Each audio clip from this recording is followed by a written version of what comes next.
American pilots shoot down another Iraqi fighter jet. A deadly new threat from Kuwait's oil fields. And a verdict in teacher sex and murder trial. This is the CBS Evening News. Ed Bradley sitting in tonight for Dan Rather. Good evening. The United Nations is clearing the way for emergency food shipments to Iraq, now reported to be facing imminent catastrophe. At the same time, the U.S. military is pressing its hard line against Saddam Hussein. Jim Stewart reports from the Pentagon. Saddam Hussein's hard-luck Air Force received another object lesson from U.S. fighter jets today. In a virtual repeat of an incident Wednesday, an F-15 swooped down on an Su-22 fighter bomber and destroyed it with a missile after several warnings to Baghdad to keep its aircraft on the ground. We have set down rules clearly to the Iraqis about the use of aircraft during this period. And Saddam may have lost most of the rest of his Air Force today as well. There is an unconfirmed report Iran has informed Baghdad the 137 Iraqi aircraft that sought refuge there during the war have now been confiscated. Partial payment, Tehran says, for damages from its 8-year war with Iraq. The only good news today for Saddam came in Al-Hilal, a city in the Euphrates River Valley, now clearly in the hands of troops still loyal to the government.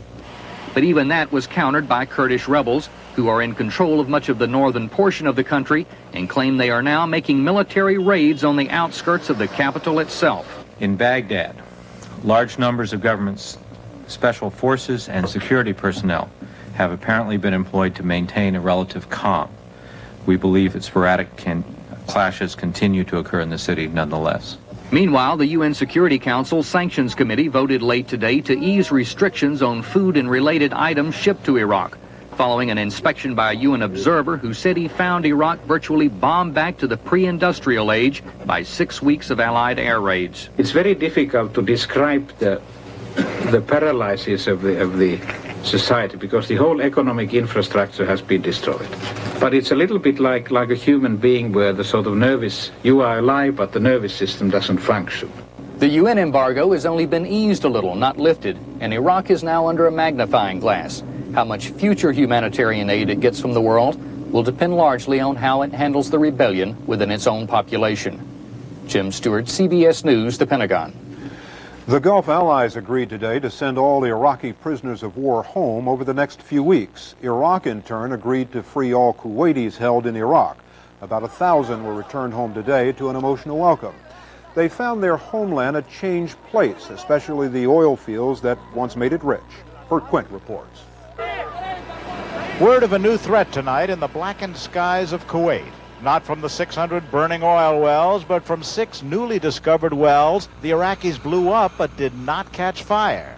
Kuwait's oil minister said deadly hydrogen sulfide gas is leaking from them. If there is a certain concentration, say, of hydrogen sulfide in this room, I mean, we wouldn't be here. The minister said the situation is not yet bad enough to force evacuation of nearby towns, but acknowledged that he really doesn't know how bad it is because air samples are only now being taken. Bad enough, however, to make people in the area feel unwell. Serious as the current well fires are, work on putting them out must wait. The immediate danger is from the gas-leaking wells, which firefighters first must set ablaze so the gases can be consumed. And there was more bad news tonight. These wells also are bubbling over with crude oil, forming lakes spreading out toward population centers. Some have caught fire. The minister said it will be tough to get at the gas-leaking wells. Approaches to them often are cluttered with hidden unexploded shells. Meanwhile, the toxic black clouds spewing from the burning oil wells are causing serious health problems. U.S. troops in the area feel it. That's awful. You hack up black smoke and black phlegm out of your throat every day, coughing and hacking.